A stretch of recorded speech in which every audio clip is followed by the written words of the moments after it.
اور اللہ نے فرمایا ہے کہ دو دو معبود نہ بناؤ، معبود تو وہی ایک ہے، سو اے بندو مجھی سے ڈرتے رہو،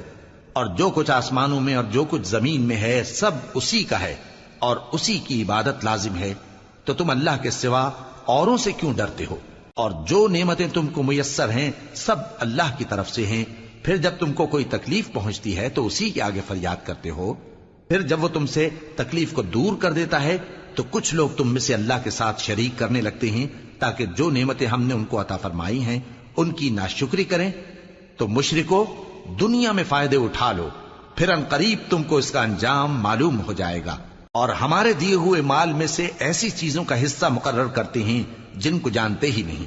کافرو اللہ کی قسم کہ جو تم جھوٹ باندھا کرتے ہو اس کی تم سے ضرور پرسش ہوگی۔ اور یہ لوگ اللہ کے لیے تو بیٹیاں تجویز کرتے ہیں، وہ پاک ہے،